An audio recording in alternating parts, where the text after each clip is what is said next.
So I'm gonna record here and start our housekeeping. So welcome everyone, good morning. Welcome to this Autism Training and Technical Assistance Project monthly webinar for our April webinar. My name is Kirsten Bayer with the Illinois Center for Specialized Professional Support at Illinois State University, and I will be your moderator and your technical support for today's session. I'm joined by our presenter today, Eric Garcia, and we are so excited to learn from him and all that he has to give us on this webinar today. Just a couple of housekeeping things before we get started.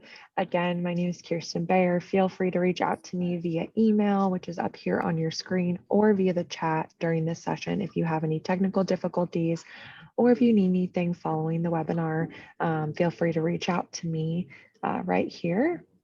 And then just a little bit about our grant and the project that we're working on that produces these monthly webinars for you all. The Autism Training and Technical Assistance Project, we develop and present resources that specifically assist individuals with autism in their transition from secondary to post-secondary and then to the workforce. So we focus primarily on that transitional piece, and our professional development focuses on that transitional piece as well, and providing training and support for that transition through secondary to post-secondary to employment. And we work with our stakeholders and with our secondary system and post-secondary system to provide that equitable experience for individuals across the spectrum. Our center, we create and support professional development for not only our autism grant, not only for ADA, but for other entities and grants as well. We provide technical assistance, we develop publications, we facilitate program improvement, and really focus on that college transition, recruitment and retention, and completion piece. We've been encouraging achievement of special population learners. Since 1977, we were founded, and we are housed at Illinois State University, which is where I'm located right now. So here's our website, and I will put that in the chat momentarily, but this is our Autism College and Career website where you can find the recording from today, as well as all of our past monthly webinars. If you have an interest in watching any of those trainings or professional development sessions, we have a ton of resources on this website as well. So feel free to browse that and check that out and reach out to me with any questions you might have. I will put that in the chat, that direct URL momentarily here. And then we're just going to start off with our beginning polls that we do for our own analytical purposes for our autism grant. So those are both up now for you. First, we want to know which region you're located in this morning. So I know Eric is joining us from Washington, D.C. So he is, an hour. We were just talking. It's like 11 o'clock there. And then I'm joining you from Central Illinois. Our office is located in Bloomington Normal. We're at the Illinois State University campuses. So we just kind of want to know where you're joining us from this morning. And then also, which ADA stakeholder do you best represent? Do you best represent somebody from the secondary system, the post-secondary system, students or young adult? Are you a family member? Are you an employer, etc.? And you can select multiple choice. So if you are a family member and an employer, feel free to select both of those. And we appreciate you taking the time to answer this poll.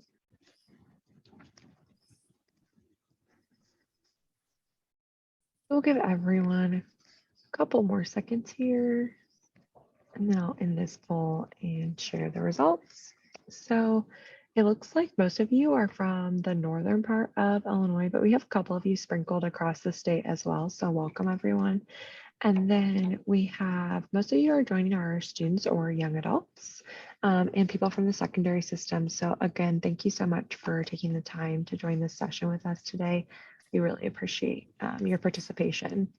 And so I am going to stop sharing, excuse me, and I'm going to hand it off to Eric. He's going to pull up his screen and start his presentation for us today. And I will put those resources in the chat for everybody. Thank you very much. Hold on, can you see my screen? We cannot, no. Sure, so I'm going to share my screen. All right, okay, can you see my screen now? Yes. Oh, okay, cool. All right, well, thank you very much for inviting me to speak here. Illinois is close to my heart. I was born in Skokie, Illinois. And I really appreciate you inviting me to speak and discuss accepting different neurotypes in the classroom and the importance of accepting autism. Brief introduction. My name is Eric Garcia. I am senior Washington correspondent at The Independent.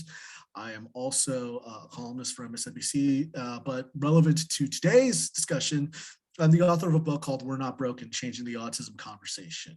And I think that we need to discuss how autism is addressed in the classroom. And I want to begin by saying how educators are often the first group of people who can detect when a student acts and learns differently from their peers.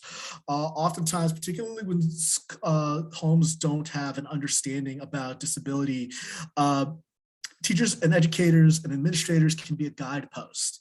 They can be, and I know most people here are, students or young adults themselves, but they're also good.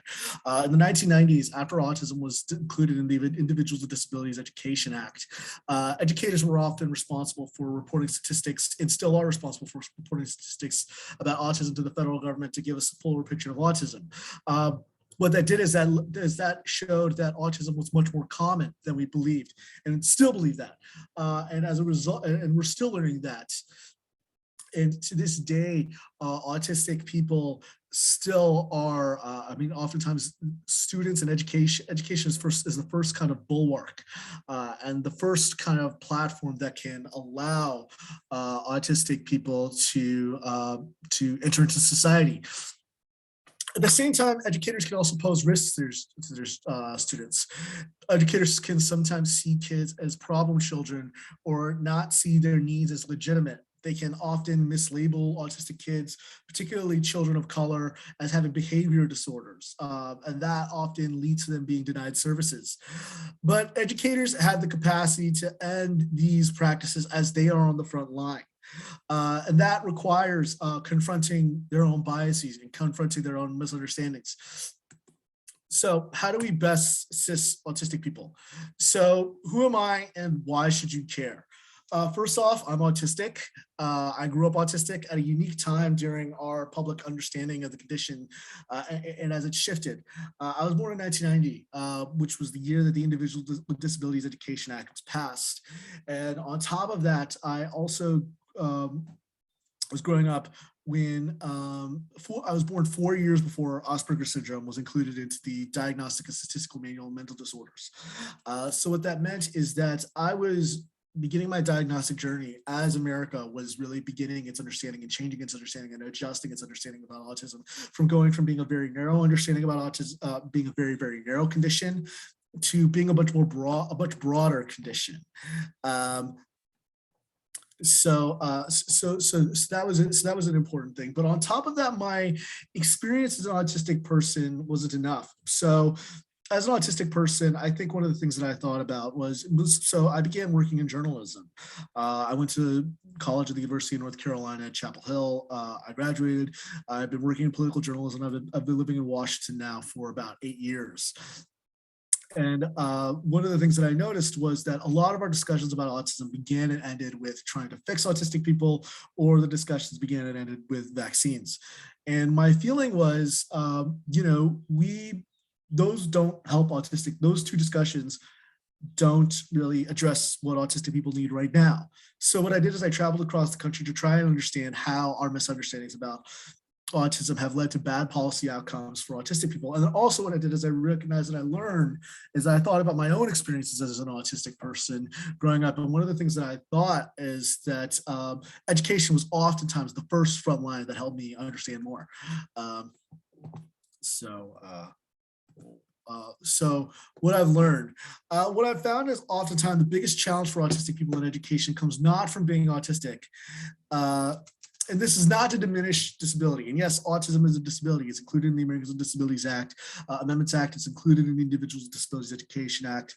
But rather, oftentimes the biggest challenges come when neurotypical society attempts to change autistic people. And I think that many times our focus on changing autistic people or forcing them to learn in spaces that were designed for neurotypical people often has deleterious effects. It often leads to a focus on changing and forcing autistic people to learn in an environment that wasn't built for them, rather than building an environment for themselves.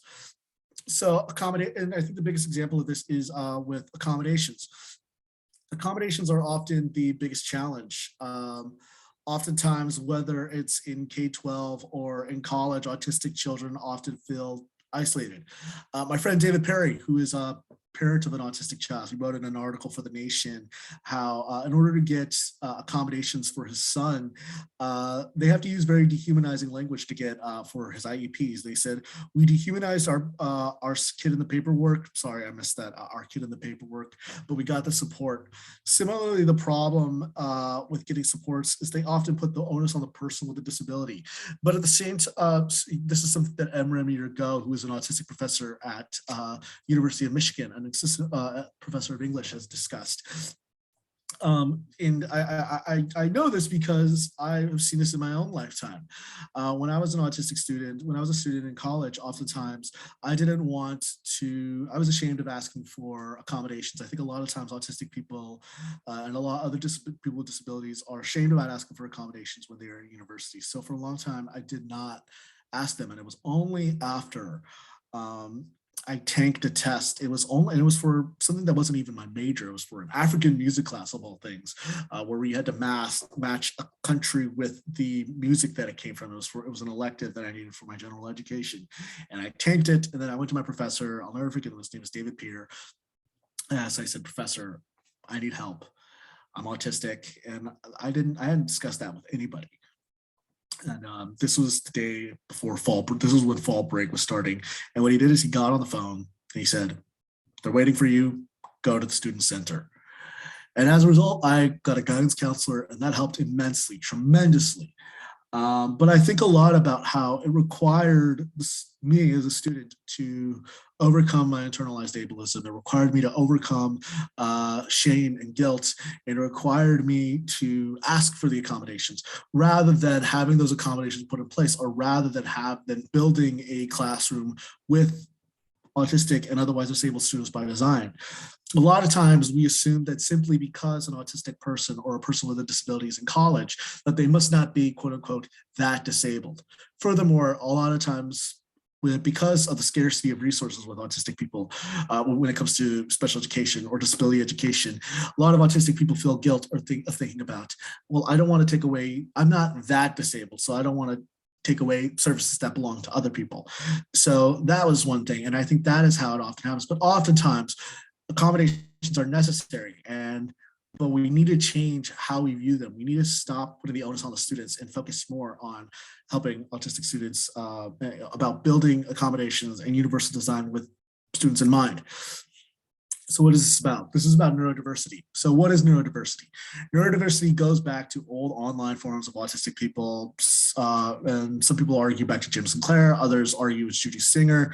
I'm not there to make the discussions, but simply it argues that autism and other disabilities like dyslexia, dyspraxia, ADHD, ADD, and so on are normal variations in the human population and do not require a cure, but rather accommodations and acceptance. So my question is, what if instead of seeing disability as a problem to be solved, we examine the ways how education excludes and disinvites autistic people? What if instead of working from a deficit model, we have a skills-based model? And how do we include autistic people and people with disabilities in this? I think this is incredibly important because I think that one of the things that we think about a lot of times is that we build these institutions, we build these acceptance models, or we talk about including autistic people into these, but we rarely include autistic input in actually building these programs. We rarely ask for their input, and then we expect autistic people to be grateful for them when oftentimes they don't even have input. So it is very important and it is very vital. So I think what I want, and similarly, I think that oftentimes because of the way that we discuss autism and other disabilities through IEPs and through other asking for accommodations, we focus so much on what students can't do. And that's a dehumanizing way of looking at disability. That is a dehumanizing way of looking at education to begin with. We don't look at what students have in their deficits for non-disabled students, but somehow we think it's okay to do that for people with disabilities. And we oftentimes, it often becomes a concession of, we'll give you these things if you admit that you are deficient, if you admit that you are not worthy, if you admit that you can't do this and that. So what if instead, if our understanding of autism as something to be avoided shifted to say that autism is a natural variation of humanity and that we should adjust accordingly? And my answer to that is that then what we would do is we would reconsider these institutions and these walls that we've built around these barriers. Instead of thinking about how we focus so much on how difficult it is for autistic students to graduate college, and we think about what's wrong with them, rather than we should be thinking about, which is, what is wrong with education? What is wrong with the way that we teach students now? What is wrong with the way that we focus on educating students now? Why are we forcing autistic students to fit into a model that wasn't built for them? And instead, how would our world look if we focused instead on building a world that was better for autistic people? So with that in mind, I don't want to take up too much of your time. My presentation is done. I really want to open this up to questions. So with that in mind, I think, Kristen, is it okay if I open it up to questions now? Yes, absolutely. So we are on a webinar How do I platform. unshare my screen or stop share? I'll stop share. Yeah, okay. Yep, So there you go. So we are on a, I'll turn on my camera here. So we are on a Zoom webinar platform. So our attendees don't have access to unmute themselves. But if you would like to, if you're an attendee, you can feel free to raise your hand and then we can unmute you. I have access to do that. And I can give you capabilities to have that dialect with Eric, or you can feel free to ask any questions in the chat. yes, please feel free to ask me in the chat. Yes, absolutely.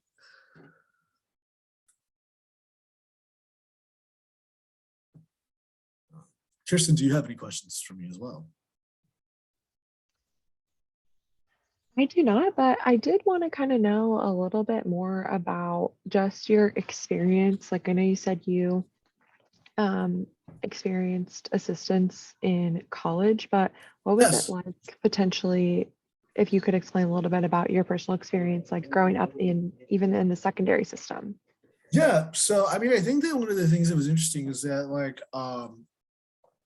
so I went to so from like kindergarten through 4th grade, I went to public schools. And I was bullied tremendously. I was teased a lot. But that was around the time, that I began going to disability education. I began going to what we would call special education, even though I'm not a big fan of the term special education. And I go into that in my book. And I think I saw what the problems are. But then like when I, after 4th grade, I was being bullied too much. So I went to 5th grade at a private school. Then I went back to a public school and my parents got divorced. Then I went back to private schools and parochial schools for most of my education from 7th grade to 12th grade. And I think that, that was mostly just to avoid being bullied. But I also saw like on one end it was good, but on the other end, I saw that like a lot of private schools and a lot of parochial schools are sorely lacking in disability. And I realized that a lot of them, particularly a lot of religious schools, just don't offer a lot of services for students. So that was incredibly important. I think it was incredibly informative. And I think what it also did was seeing how lacking a lot of accommodations and a lot of student support services are. I think that shaped. So before I went to the University of North Carolina, I went to community college. I went to Chaffey College in Southern California, which is where I grew up. And I had the kind of same thing where I didn't want to ask for accommodations. And I think a big reason why I didn't want to ask for accommodations is that I didn't want a target on my back. I didn't want, and I also didn't want an asterisk to my success, but also I felt like asking for accommodations was worth more than it was, cost more than it was worth. There was paperwork, there was asking for this, there was asking for that. But I think that ultimately I kind of just said uncle, and that was kind of when I was at community college. Actually, incidentally enough, I think that a lot of the services I got at community college were much better than at university. Just because there were fewer students and there was, the ability to focus more on one individual student. And I think that, so as a result, I often got more time on tests, often twice the time when it came to math. And I was able to take classes in an isolated setting, because even things like the rustling of papers would like bother me. So that helped me get through college. And then later on, when I went to university, I got a guidance counselor. And there's a story I read about in the book, and I can go in depth on it. But I think one of the most formative experiences I had after that one instance with that one professor, I actually started doing classes for my major. And then, which was, and I had to take a class on Southern politics because I was doing political journalism. That was my focus in political reporting. And one class, I was a guy by the name of Farrell Guillory. I'll never forget. He was a professor of mine. And we had to write a column every week. And he said to me after my first column, I think I did okay. I got a B minus, but then before class one day, he says, come to my office. And I thought, am I in trouble? And then what he did is he closed the door and he said, I just got to know, do you have Asperger's?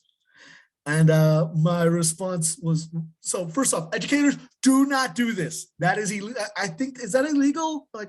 Or is it a violation of like privacy rights or something like that? I don't know. But the point being is that instead of me, I wanted to initially pop him, but instead my response was, how'd you know? And he says, look, I have a loved one who is on the spectrum, and he says, come to me every week. He's like, I'm not going to do your work for you, but I can help you narrow down your ideas because I can tell you have a lot of these things. And that was an accommodation. That was him designing the class and making an exemption. I mean, not necessarily an exemption, but helping me adjust and helping me work on things. And that was one of the most formative experiences I've ever had. And I think that is, I wouldn't recommend professors and educators asking about a disability in that kind of thing. But it's one of those things that I feel incredibly torn about, because I want to help you succeed, but on the other hand, that's a gross violation of privacy. So I don't know. Does that answer your question? Yes, it does. Thank you. And we have so many attendees who have asked questions as well. So I'll start at the beginning because we have plenty of time for conversation. Yeah, absolutely. Joanne said, I teach adult students to read, and I was wondering if you have any tips to work with autistic adults to help them learn more easily. I think, the thing that you have to do is you have to obviously make a sensory friendly environment. And of course, there are plenty of autistic people with conflicting needs. Some people might be hypersensory, some might be hyposensory. I think the other thing is presuming competence. Presuming that they can actually do things and not automatically lowering expectations so much, but actually it's presuming that we can actually do that, that they're actually capable of things, and they're not they're not actually incapable of doing things that they aren't that they aren't capable of doing. So I think that's the important thing. I think I'm trying to pull up a quote from my book because it was really important. It was from a mother of an autistic kid, of a non-speaking autistic kid. So I think this is really instructive. Hold on one second. But so I'm pulling it up. Yeah. So one of the things that really that really stuck out to me was there was this family called the parents are Chris and Corey Williams. They have an autistic daughter named Cassidy Luna. All their children are autistic, but one of them particularly has higher support needs and can't speak. And I think one of the things that Corey told me, and it stuck with me, and it still sticks with me, was she said to me that Cassidy's need for more support doesn't diminish her intelligence, competence, or capacity to live the life she pleases.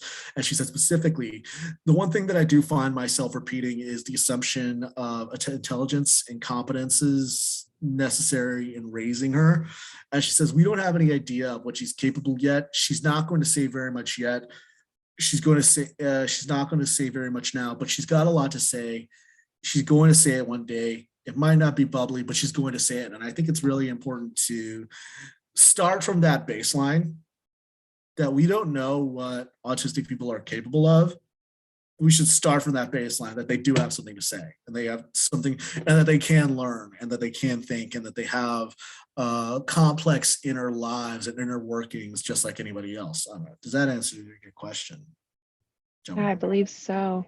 And she had a follow-up question as well. So the same person, Joanne, who teaches adult students, she said that they don't receive any official documents attesting that some of their students potentially might be autistic. So do you have any, I guess, tips or suggestions on how they can recognize some of those adult learners with potential disabilities? Yeah, I'm just reading the actual text of it right now, just because I'm a kinesthetic learner.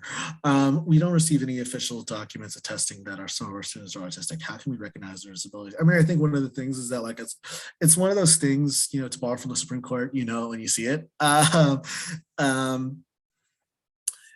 It's one of those things where if you are an educator, and you know, you're going to have, oftentimes educators can have a better understanding of their students than administrators can, because you actually teach your students, you actually see your students on a daily basis.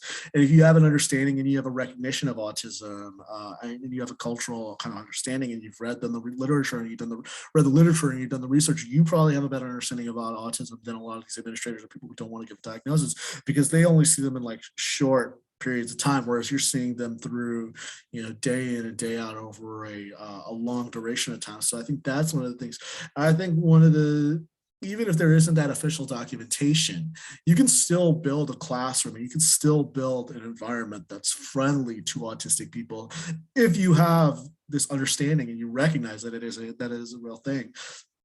I think that building, you know, that goes to my point about universal design, which is not something I created, but it's like, you know, that it's a thing that disability theorists and, you know, scholars discuss, is like building it with autistic people in mind without even necessarily so at that point, they don't even necessarily need a diagnosis to have an environment that's friendly to them. Where can we get a copy of your book? I am going to drop that in the chat.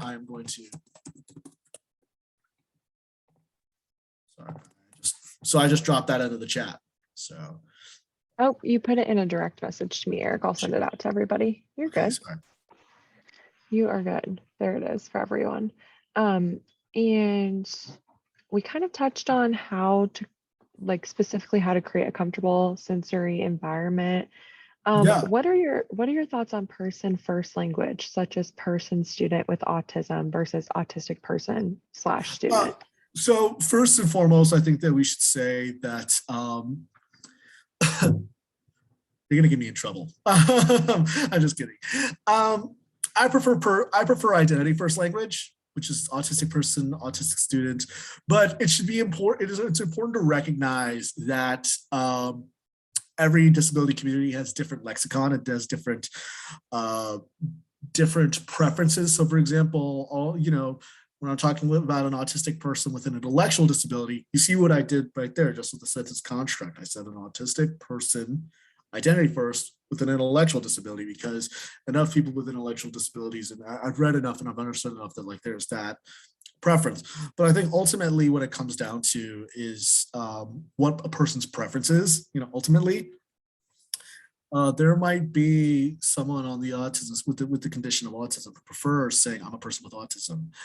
And that doesn't invalidate their experience any less. That doesn't make them any less autistic. That doesn't mean they're any more or less. That doesn't, words matter. I personally think that identity first is important because it says that autism is this inextricable part of them, that autism defines how they live in the world and how they circumnavigate the world. I think that that's incredibly important to recognize. I think that's necessary to building a better world. But that being said, and I was talking about this with high school students yesterday, so so I'm kind of on one about this. there are more important fights to be had than language. Language is important, don't get me wrong. How we choose to discuss people, of course, we shouldn't be using, dehumanizing language. But there are so many other important things to be discussing, lack of funding,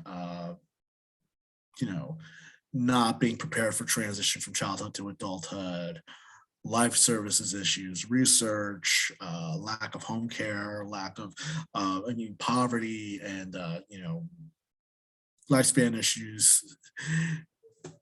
In terms of like things that we should be fighting about, that's like here on the, on the things. There are a lot of other more important things, and like people, whether they use person first or identity first, there's a lot of commonalities that people should be fighting for.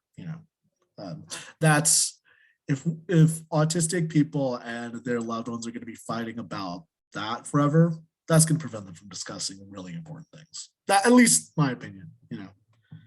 Thank you for that insight, Eric. The next question that I want to touch on is a kind of a double question here. So somebody asked, what was a hindrance that staff overlooked in high school for you to be successful in college? I'm sorry, can you hear me? Yeah, so yeah, okay. Yeah, repeat there that. we go, it cut out. So what was a hindrance that staff overlooked in high school for you to be successful in college?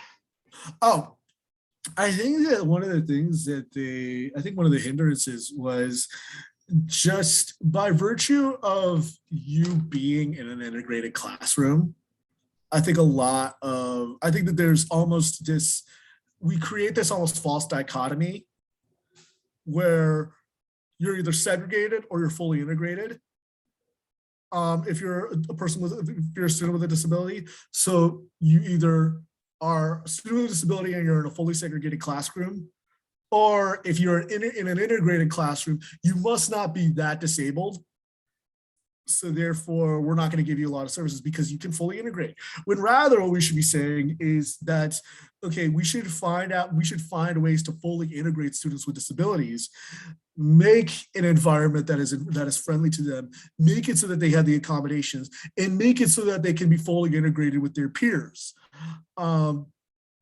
So I think that was one of the things, there was this presumption that if you were going to discuss or disclose your disability, that was going to segregate you, and that was going to put you almost like on a lesser track than if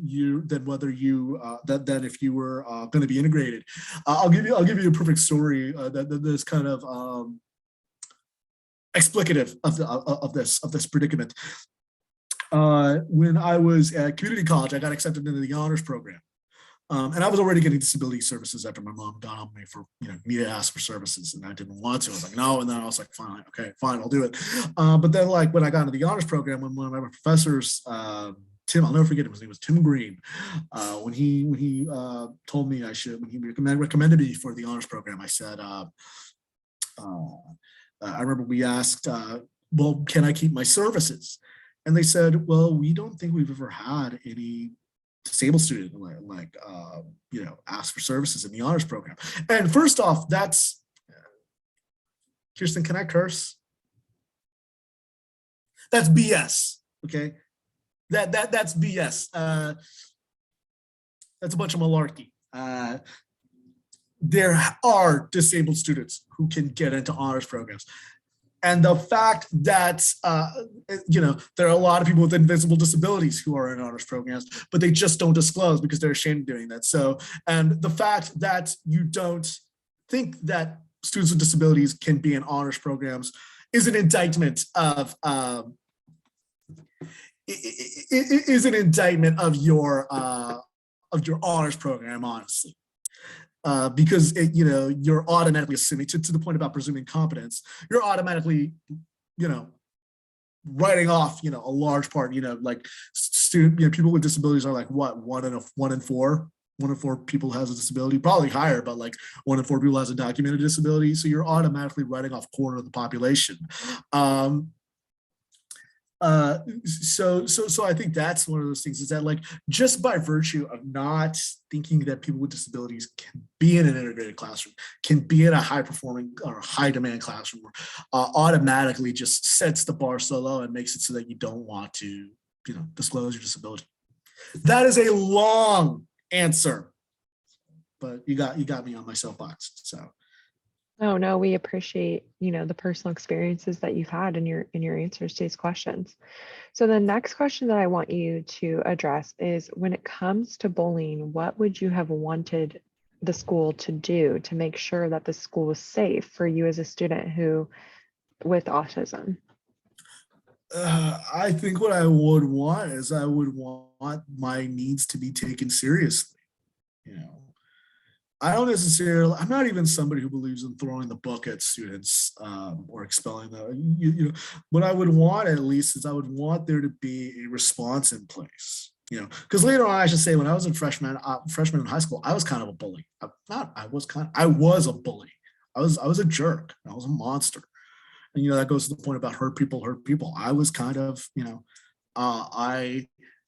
I'm not justifying what I did, but like I acted out and I was angry. It's just so like, I have a lot of sympathy for both the bully and the bullier, the bully and the bullied. So I don't believe even necessarily, like I do believe in grace, and I don't believe in making something a permanent stain on their record. And I believe that people can be redeemed, and I believe that they should be redeemed. But what I want more than anything is I want complaints from disabled students to be taken seriously.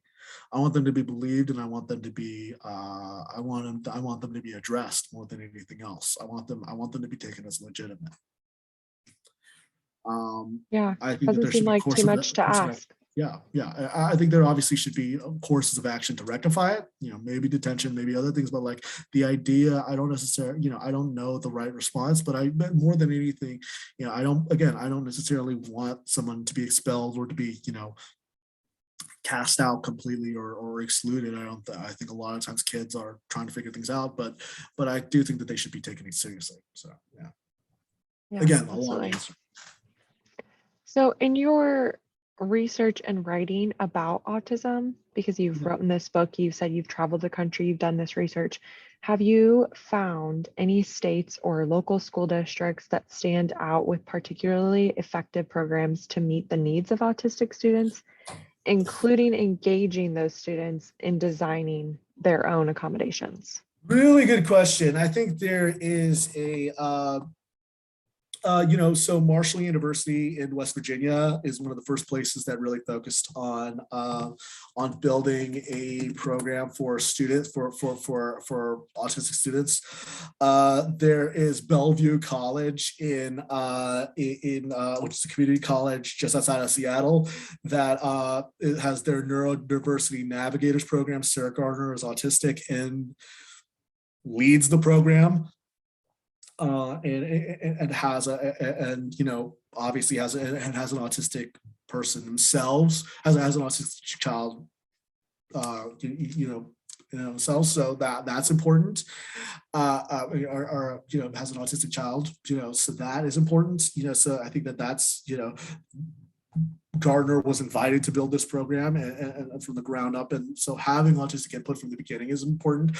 There's Dave Caudell over at Vanderbilt University. He's autistic. He leads their student center, their student autism center, hires autistic people himself, makes sure that they're included in the decision-making process, is an incredibly important person. So I think that Dave Caudell does a great job. I think the University of Michigan is starting to change. You're starting to see people like Emma Meter Go and Chris Harrison. They're people who are starting to do it. I don't know enough. I'm not saying there isn't somebody who did it, but like a lot of my focus is on post-secondary education in my book research. So I don't want to highlight or ignore K-12. It's just that wasn't really the focus of my book. I focus mostly on autistic adults, but that isn't to say I'm sure there are great places that are doing a lot of work. Incidentally enough, when I was growing up, and it's changed a lot since I left, but Texas, when George W. Bush was governor of Texas, was phenomenal for special education. It's been cut a lot thanks to Rick Perry and Greg Abbott, but Texas, when George W. Bush was governor, he very much was in the mold of his father. George H.W. Bush, and the same it could be said about Florida when Jeb Bush was governor. Both of them were fantastic disability education governors for Republicans.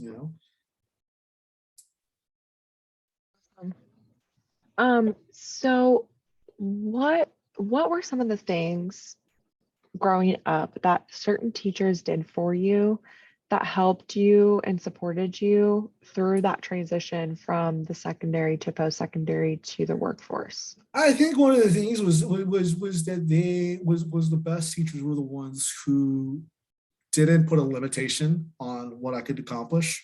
Like, okay, yeah, you're going to go to community college, but what do you want to do after that? Like, I think a lot of times when people say, oh, you're going to go to community college, they immediately say, well, you're not going to be accomplishing much. You're just going to go to, high school with ashtrays, as community college is often called, rather than saying, okay, but like, you're here, you're going to go here.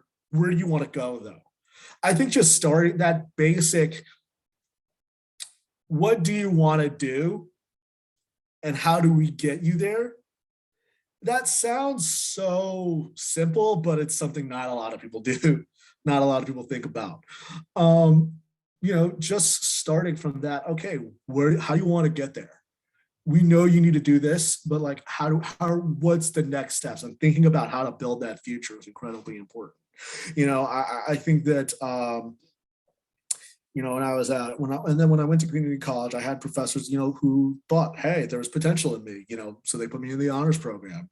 And that opened up a door because that made me think, hey, when I transfer, I don't necessarily, not to say that there isn't any shame in learning a trade or going to trade school or things like that, but I was like, okay, there's so many more opportunities. So if I wanted to learn a trade, I could go into a trade. If I wanted to go to university, and that was really what, and in many ways inspired me to go to the White House for an internship, which is how I wound up interning in the Obama administration, and then later on getting a scholarship to the University of North Carolina. So just starting from that presumption of competence. Yeah, and I think that goes for really any student, right? Absolutely. And so a lot of people in the chat, I'm not sure if you're seeing this, Eric, are kind of focused a little bit on when you were discussing the language. And a lot of people are just curious, what about language of the different levels of the high autism functioning, low spectrum? functioning. Yeah, so I'm not. Right. So I read in the book that I'm not a fan of the terms high functioning and low functioning. This is going to be the controversial thing, I think. I'm not a fan of the terms high functioning and low functioning because they go back to Hans Asperger, who is a Nazi, for better or for worse. Who was the person who did a lot of research in Nazi-occupied Vienna, referred some children to a clinic where a lot of children died. So that kind of binary between high and low functioning, just it has its roots in the Nazis. So I'm just not a fan of it. But more than that, I think that I'm not a fan of the terms high functioning and low functioning because they're very much based on what people perceive of autistic people, rather than what they can do, or rather than how they view themselves. So I think that, and oftentimes I think that they wind up erasing very legitimate things. So if you call someone low functioning, you automatically assume that they're not going to accomplish much. You automatically assume that you automatically set the bar below sea level. And then conversely, if you say, someone's high functioning, you automatically erase a lot of their legitimate needs. There's a rationalization to not spend as much money on them or not give them as many accommodations. So rather, I've started to I've for a long time used the terms high support need and low support need, but even now I've become much more specific in what I describe. So even like I'm starting to change my language to say,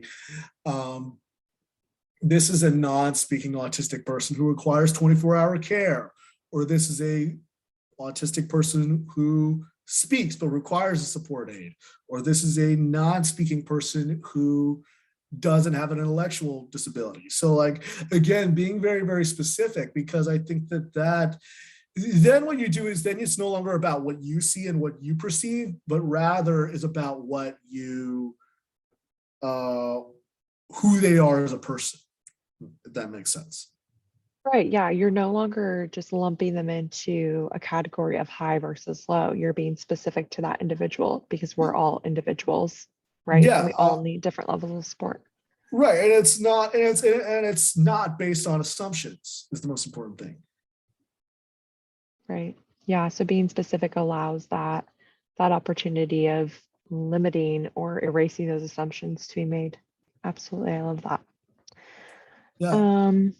So I'm just looking through the chat here to see if we missed any questions. Joanne wanted me to ask again if you have any tips on teaching adults or students in general with autism. Yeah. She's not sure how to set up the environment to be better for them. Yeah. I should be clear. I'm not an educator. Um, I can only say what worked for me, and I think the most important thing I think is getting the input of autistic people, even in your community, to building these environments. I think that including autistic educators, listening to autistic educators is an important thing. So again, I think it's building the environment with autistic people in mind and listening to autistic people when you're building the house. That's not a sufficient answer, but again, I'm not an educator. I don't want to. And I say this because my sister's a teacher. My sister's a former teacher. My sister was a teacher in Virginia public schools for 5 years. She's changing careers now for 4 years. Before that, she was a teacher in Southern California for a long time. So, like, I have a lot of respect for the teaching profession. My sister, my sister's a former teacher. So I think what helped me most while I was in school, I think again is like listening, giving me accommodations when I needed, listening and taking my needs seriously. I think again, just taking the needs seriously of autistic students. And when they ask, or when when you see them having trouble or struggling, not seeing it as maladaptive behavior, but rather seeing it as having difficulty learning and adjusting accordingly.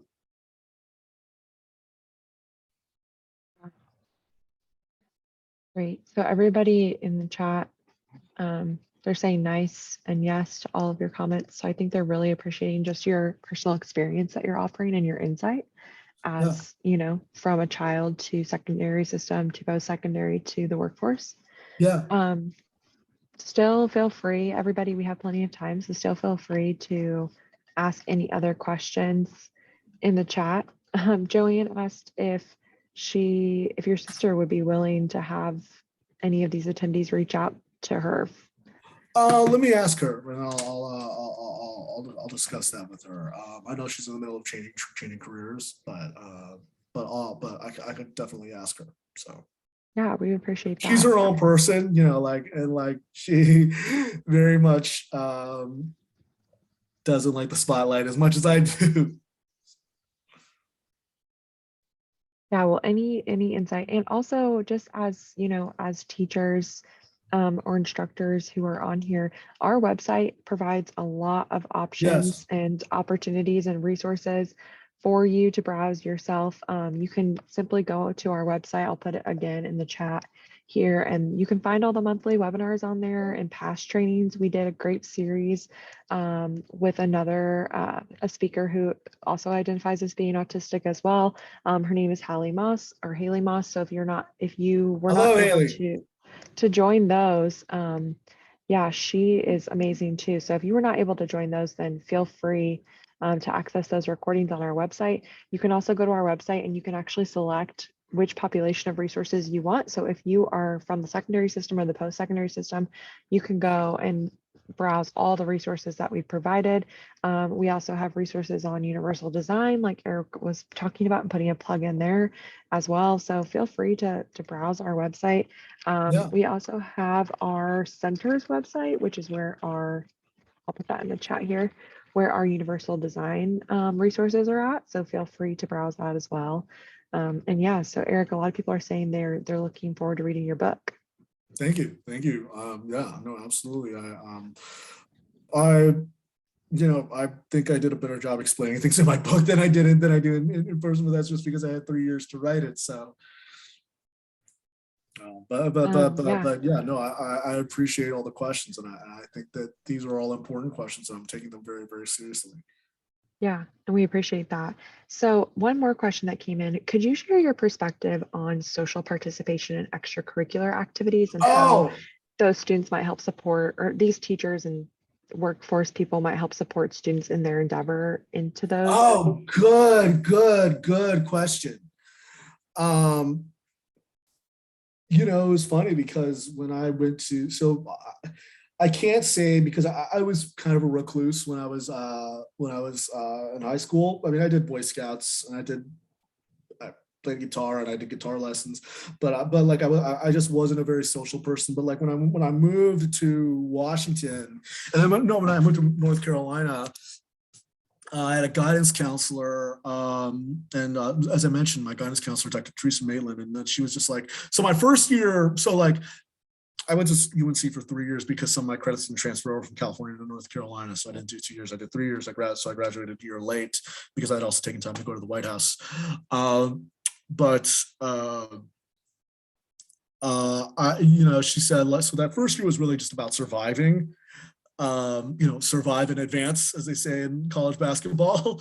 I'm a Tar Heel, but then like she said, is there something you want to do? What do you care? Like, what do you want to do? And I said, I was like, well, I want to major in journalism. And then she says, like, why don't you do something with journalism? So like, that really spurred me on. It was having a guidance counselor, like fostering and caring about what I wanted to learn. And that was what led me to join my college newspaper, which I have a lot of my best friends, which like that gave me, that helped me find something that I loved. And like, I realized I loved, like, I was already studying journalism, but that taught me, okay, I got the bug for journalism through there. But also I met my best friends there. And like, I met people who like I genuinely love and care about. I'm the godfather of one of my friends from the college newspaper. I'm the godfather of her daughter.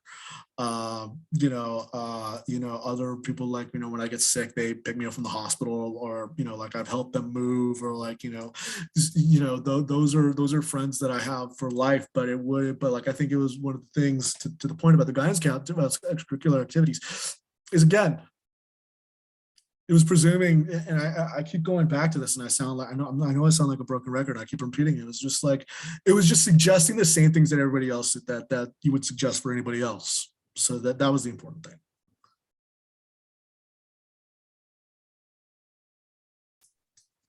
Great, thank you. Okay, so I think we got all the questions. I don't see any other questions in the chat, but feel free, everyone, to continue if there's any other lingering questions. I have a I'm couple going to drop my housekeeping. email in the general chat. So if anybody has any Yeah, questions there. yeah, absolutely. We appreciate you being I'm so also going to drop accessible. then I'm also going to, I'm always on Twitter. So, you can DM me, my DMs are open. And then my Instagram, I'm also putting that in because I do more stuff about it. My day job. I do stuff more on my day job, which is as a political reporter on Twitter. But I do more stuff on Instagram about autism and my writing and my book stuff. So yeah, so I just dropped my Twitter and my Instagram handles there. I always check my DMs, so more than my emails. So those are two signals. Those are two resources to reach out to me. Yeah, awesome. Thank you, Eric. We appreciate you being so accessible to our attendees today. So I just wanted to drop a couple housekeeping items before we close out here. It looks like we did have one more question. Yeah. What What accommodations yeah, most useful in go high school ahead. and college? Yeah, so I didn't have that many, again, because I went to a parochial school, I didn't have that many accommodations. I went to a really, I went to a small private Christian school. When I went to high school and college, I think the ones that, the accommodation that helped the most was being able to take tests in a silent environment. And getting extra time for tests. Those were two big ones. And also, like I remember I disclosed to a professor of mine that I was autistic, and I said, can you please, if I'm rambling too much, can you please give me a signal, things like that. So that was one of them. So that was one of them. But like the testing and the silent environment were like the two lifesavers. Absolutely. And we just want to thank you. Yeah, I completely agree, Destiny, that we want to thank you for your transparency and honesty and just personal experience today. I think that's how, we are going to improve all of the systems. And Mary just followed you on Instagram, so you have a new Yeah, follower there. Awesome. thank So you. a couple things as we close out, and Eric, I'll give you an opportunity for any final thoughts too. I just wanted to put in a plug that this session was recorded. So if you have somebody that you feel like would really benefit from this conversation and listening to this, feel free to send them this recording. The recording will be sent out to you tomorrow in a follow-up email. You'll also receive a follow-up survey, and the opportunity to take that survey will pop up once we close out of the Zoom onto your browser. So you can feel free to take it right now, or it will also be in the follow-up email. And we would just appreciate any feedback you have. And on that survey, you can actually, there's an opportunity for you to put any topics of discussion or any things that you want to hear more about, and we will design professional development and trainings around that. So feel free to give us that feedback or give us feedback specifically on Eric's session today, and we would really appreciate you taking the opportunity to do that. Just 5 minutes out of your workday, we would greatly appreciate it, so we can continue to provide these sessions and make them really valuable to the system. And so Eric, any final closing thoughts? I think what I would just say is that, I have so many people ask so many great questions. And the point that I always make, I think a lot of times when autistic people redress their grievances, there's this assumption that we're attacking, neurotypicals or educators, and that most often the time it's not the case. I think one of the things that I've learned both in reporting the book and in the aftermath of traveling the country and listening to people is that most people want to do the right thing, and most people want to actually do what's best for their students, loved ones, their neighbors. So I think the fact that so many of you are so receptive is good, and I think that I think it's phenomenal. I think it's a lovely thing, and I think that the places where I didn't have sufficient answers, I hope that in the future you listen to other autistic people and hopefully you come up with better answers than I have. So yeah, so I just want to say thank you. Thank you for your receptiveness. Thank you for listening. Thank you for being willing to listen to me yammer for a while. So yeah. We appreciate your time today, Eric, and we appreciate all the attendees. I think this was a great conversation, and this is how we're going to continue to get better, is by having these opportunities for these conversations and this open dialogue. So thank you so much, everyone, for your time. Again, the recording and follow-up survey will be sent out tomorrow in a follow-up email. Our website will be in that follow-up email too. So all the links from today that I've been sending in the chat will all be in that follow-up email. So if you didn't have a chance to copy and paste them, or you forget where it's at, you'll receive that follow-up email tomorrow. And again, feel free to reach out to me directly if for some reason you even lose that email. I'm happy to send you anything that we talked about today. So thank you so much, everyone. I'm going to go ahead and close this out, and have a great rest of your Tuesday. Thank you.